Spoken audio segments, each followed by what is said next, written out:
Okey, Assalamualaikum, salam perjuangan. Selamat datang ke podcast Suara Hartanah.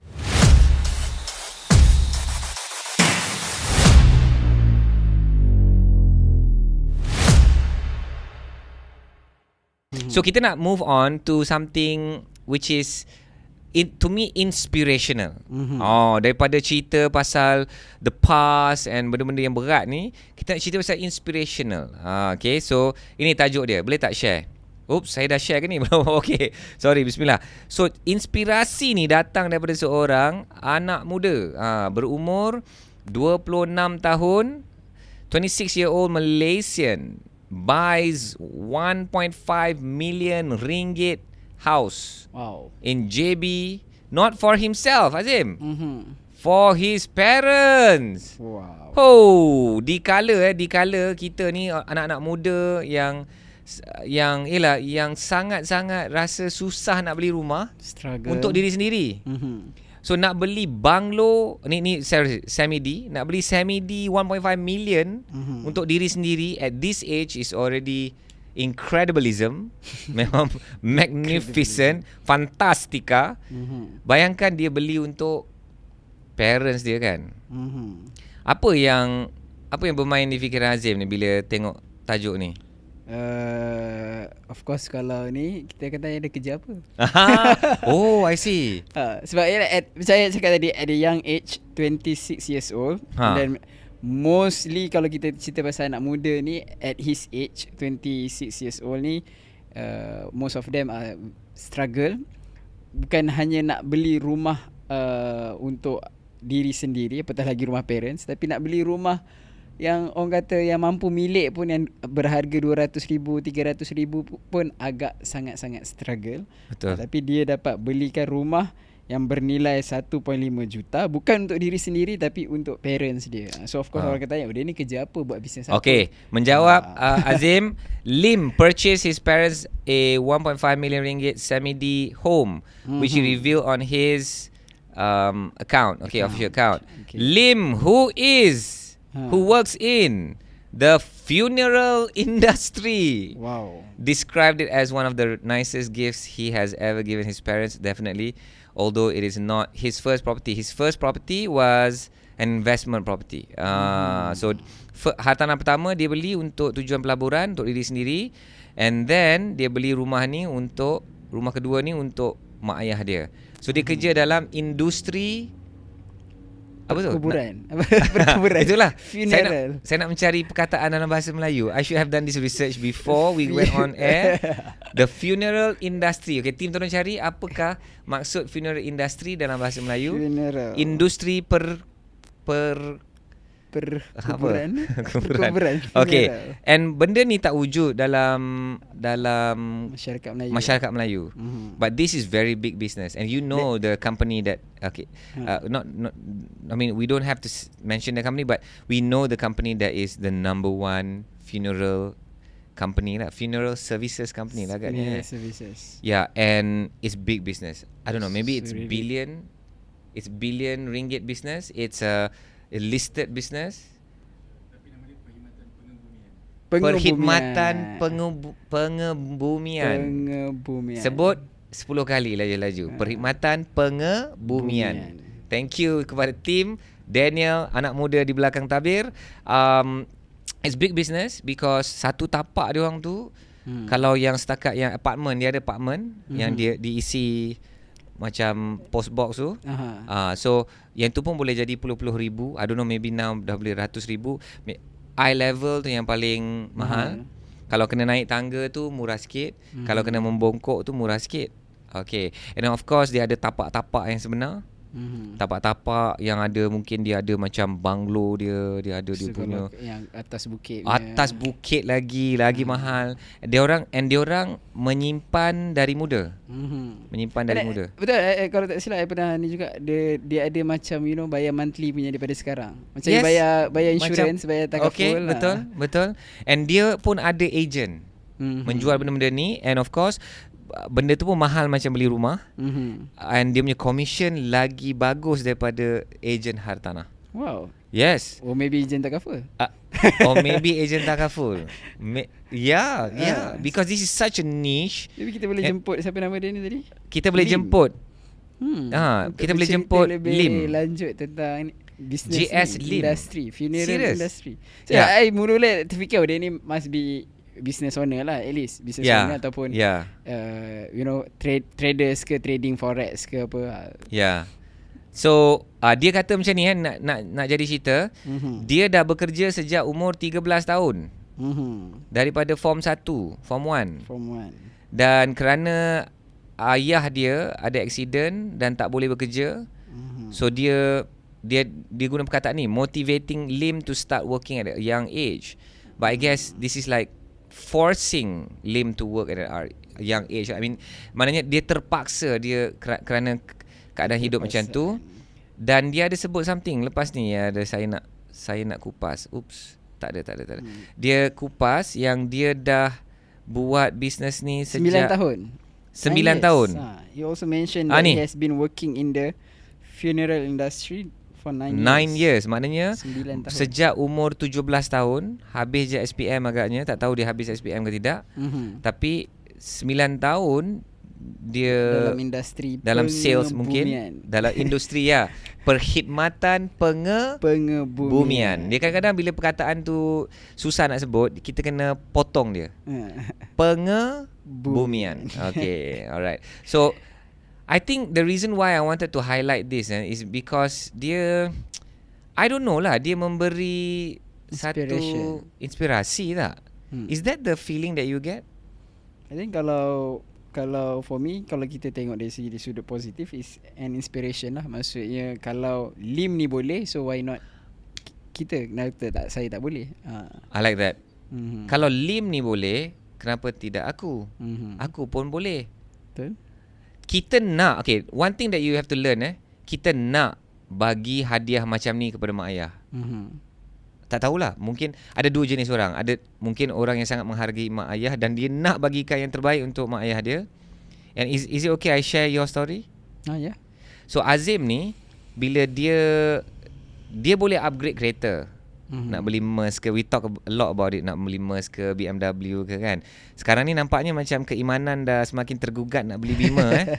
Saya nak bagi tahu, tribe saya dia kena Merc. Tak ada. 3 bintang. 3 bintang tu lain macam. Okay. So Azim dia boleh upgrade, tapi dia pilih untuk beli kereta baru untuk mak ayah dia.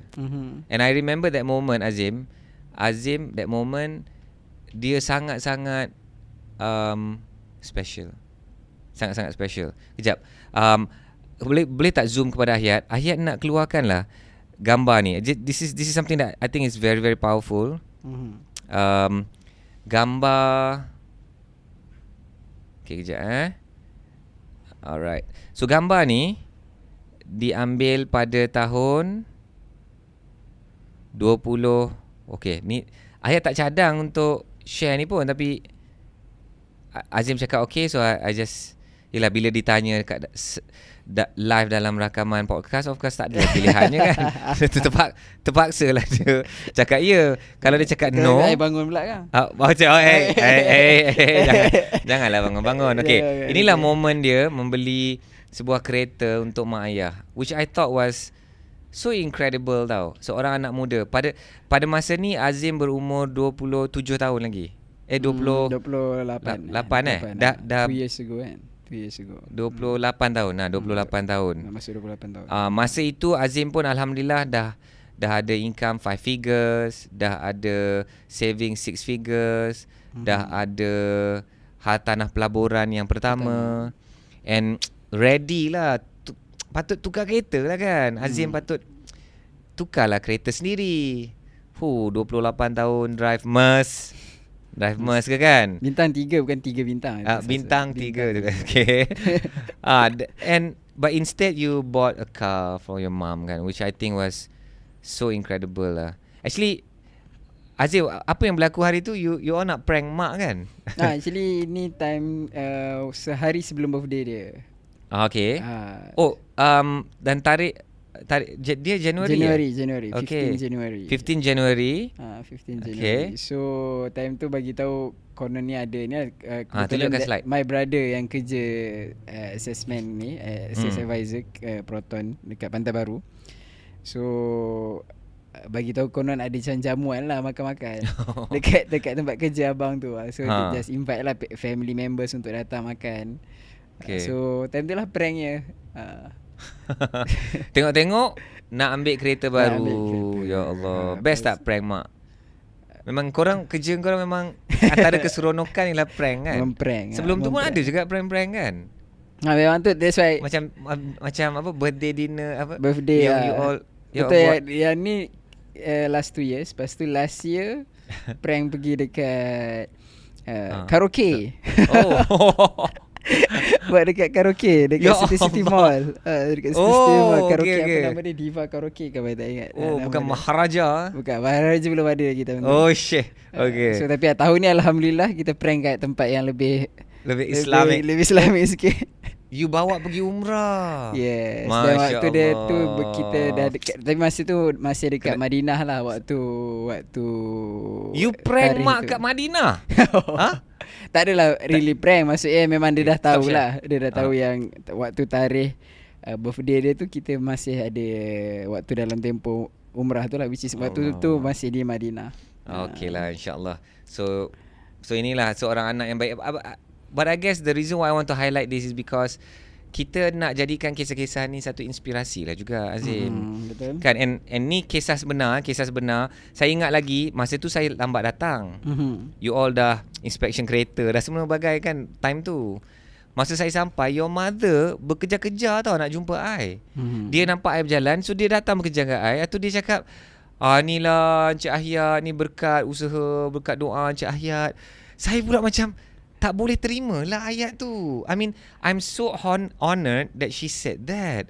Tapi I said, maknya jangan cakap macam tu. Ini berkat usaha dan doa mak, ayah dan keluarga. Saya cakap macam tu. And then your mother menangis. Your mother menangis, I menangis. Allahu Akbar.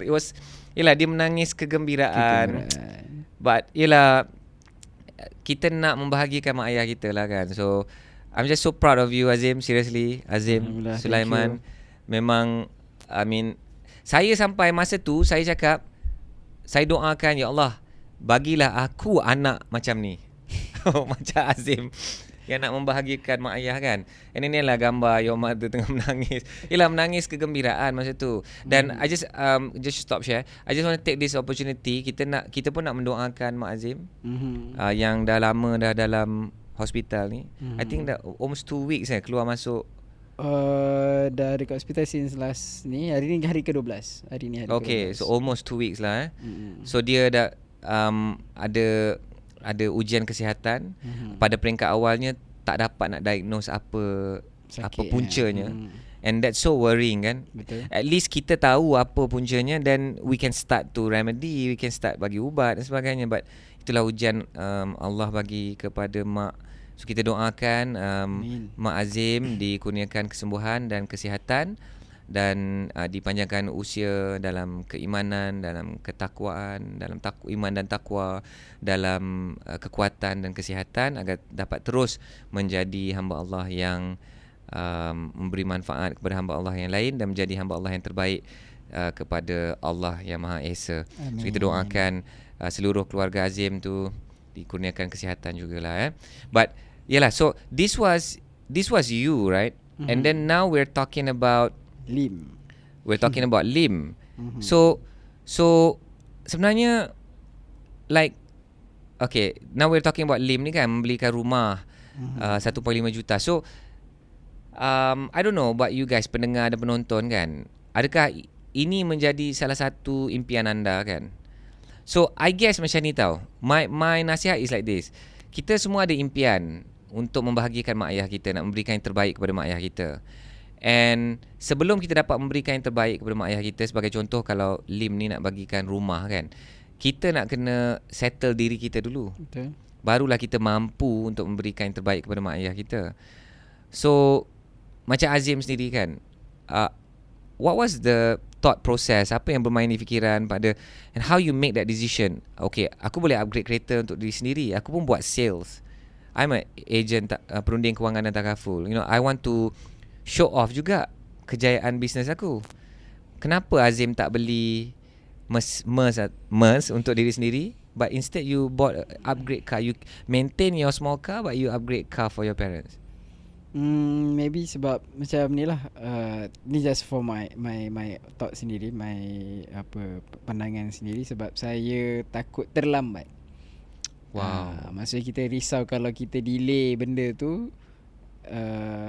Yalah, of course orang kata kalau cerita pasal kematian ni, kita tak tahu mati tu bukan ikut umur, yang lagi tua meninggal dulu ke, yang muda meninggal dulu ke.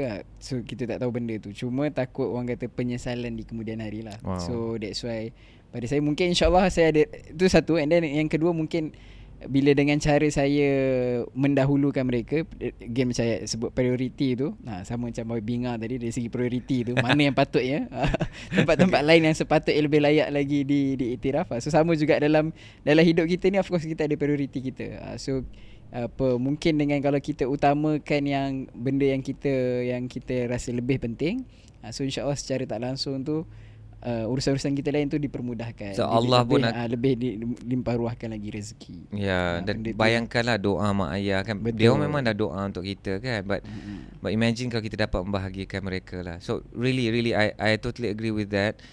Kita tak tahu mati ni kan. Okay, contohnya lah, kalau mak umur berapa? 65 kan. Kalau kita ambil average lifespan for women in Malaysia, let's say around 77 or 78 right now. Okay. So sepatutnya ada 12 tahun lagi. So relax lah, 12 tahun pun kita dah rasa cemas kan. Betul. So kita pun tak tahu 12 tahun tu boleh capai ke tidak, menjangkauinya ke, atau kurang pun kita tak akan pernah tahu kan. And penyesalan tu dia satu penyesalan yang takkan terubat kan. Kalau we don't do it now kan. Sebab and then macam baru tadi cerita je saya nak share lah, macam baru kan kita orang baru balik pada umrah, dan my mum ni pun masih lagi dekat hospital. So kebetulan katil depan my mum tu, of course makcik jugalah, sebab makcik ni umur maybe 70 something.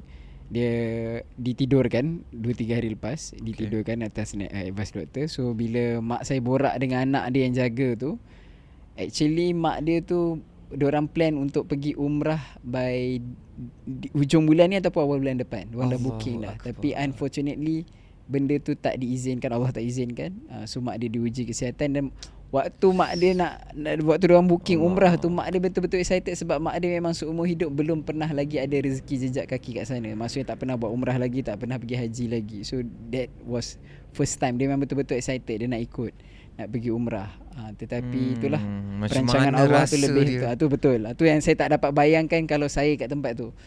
So at least saya sangat-sangat bersyukur walaupun mak saya sekarang diuji kesihatan, terpaksa ditahan dekat hospital, tapi at least sekurang-kurangnya saya sempat dah bawa dia pergi umrah baru ni, dan benda tu pun tak berlaku waktu kat sana lah. At least dekat sini kan ada adik-beradik lain boleh bantu, sama-sama jaga. So sangat-sangat bersyukur sewaktu dekat sana, alhamdulillah everything dipermudahkan. Wow. I don't know lah, Azim is so heartfelt. It's a very different emotion from the first topic just now. That's why I nak gandingkan dua topik ni bersama-sama, because this is so heartfelt. I don't know, saya pun berlina air mata. I can feel that it's happening to you too. Yelah, kita boleh cakap bersama ayah, and then the time that we have with them is so limited kan. And inilah yang saya selalu sebut tau pasal anak muda. Because kadang-kadang bila orang dewasa ni, orang tua-tua ni, bila dia bercakap pasal orang muda, inilah orang muda ni tak bertanggungjawab, tak berfoya-foya ke, or dah terpengaruh dengan budaya-budaya yang tak baik, tak berfikir pasal masa depan, tak berwawasan. So saya selalu sangkal orang-orang macam ni, and in fact saya selalu marah tanggapan orang tentang orang muda. Actually anak-anak muda dekat Malaysia ni, mereka perlukan guidance, and they can fly even better and faster and higher than us.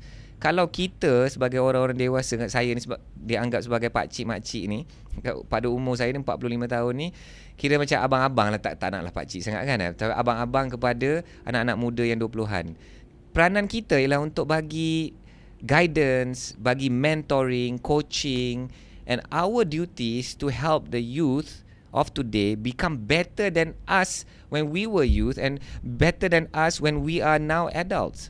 Because now there's a now ada satu pandangan baru dalam kalangan orang-orang muda yang mengatakan semua, I don't know how to say this, semua TAIK, semua masalah yang mereka hadapi sekarang telah diwujudkan oleh orang-orang dewasa yang telah hidup sebelum mereka. Of course. Kan? And it's going, I'm seeing this narrative going around a lot of content of young people in TikTok and YouTube, especially from the West lah, from America. Dia menyalahkan lah. You cakap kita ni tak bekerja keras. Saya ni dah bekerja habis dah, bergigih habis dah ni. Tapi itu pun saya tak boleh nak bayar untuk sewa, tak boleh nak bayar untuk hidup. Tak, itu satu isu yang berbeza lah, yang saya nak kupas sebenarnya. And you yang wujudkan ekonomi yang teruk ni, you yang tinggalkan, bahasa dia TAIK kepada kami. Lepas tu you pula nak cakap, oh you tengoklah kita macam mana, kita yang dewasa ni dah melalui semua ni, dan langsung menyalahkan, langsung tidak faham keadaan orang-orang muda. So I think Azim ni menjadi a breath of fresh air. Ni macam Lim ni pun cerita-cerita macam ni lah yang menjadi inspirasi kepada kita. Dan kita sebagai orang-orang dewasa yang dah tua ni patut membaca artikel-artikel macam ni and kena wake up. Kita kena, and one thing that I tell a lot of people, zaman yang kita hidup sekarang ni dah tak sesuai untuk orang tua.